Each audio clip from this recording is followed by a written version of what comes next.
Un pouvoir insurrectionnel s'est établi en Algérie par un pronunciamento militaire. Les coupables de l'usurpation ont exploité la passion des cadres de certaines unités spéciales, l'adhésion enflammée d'une partie de la population de souche européenne, égarée de craintes et de mythes, l'impuissance des responsables submergés par la conjuration militaire. Ce pouvoir a une apparence, un carteron de généraux en retraite. Il a une réalité, un groupe d'officiers partisans, ambitieux et fanatiques. Ce groupe et ce carteron possèdent un savoir-faire limité et expéditif, mais ils ne voient et ne connaissent la nation et le monde que déformés au travers de leur frénésie. Leur entreprise ne peut conduire qu'à un désastre national, car l'immense effort de redressement de la France, entamé depuis le fond de l'abîme le 18 juin 1940, mené ensuite, en dépit de tout, jusqu'à ce que la victoire fût remportée, l'indépendance assurée, la République restaurée, repris depuis 3 ans, afin de refaire l'État, de maintenir l'unité nationale, de reconstituer notre puissance, de rétablir notre rang au dehors, de poursuivre notre œuvre outre-mer à travers une nécessaire décolonisation, tout cela risque d'être rendu vain à la veille même de la réussite par l'odieuse et stupide aventure d'Algérie. Voici que l'État est bafoué, la nation bravée, notre puissance dégradée, notre prestige international abaissé, notre rôle et notre place en Afrique compromis.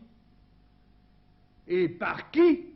Hélas, hélas, hélas, par des hommes dont c'était le devoir, l'honneur, la raison d'être, de servir et d'obéir.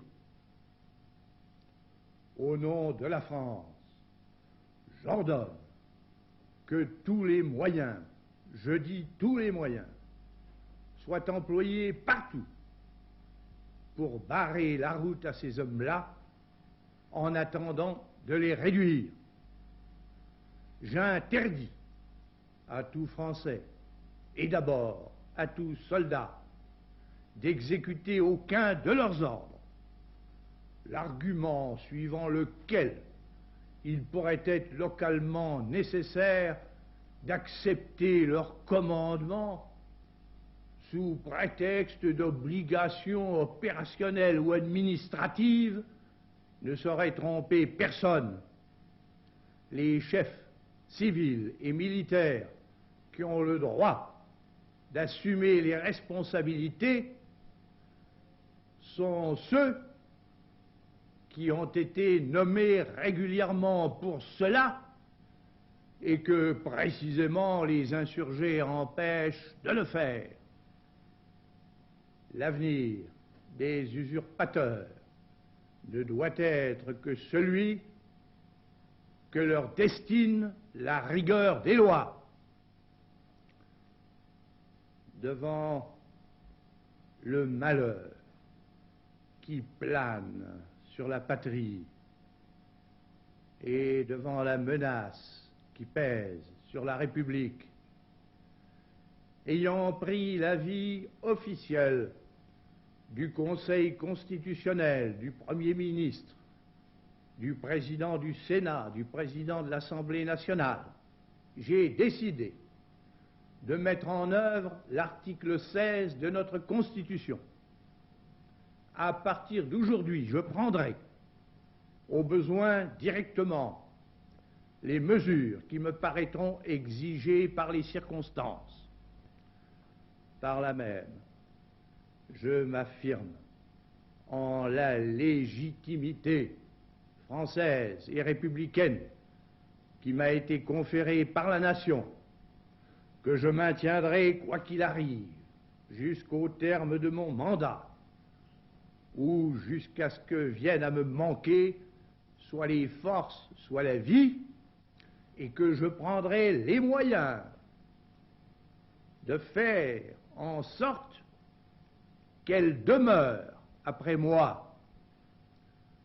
Françaises, Français, voyez où risque d'aller la France par rapport à ce qu'elle était en train de redevenir.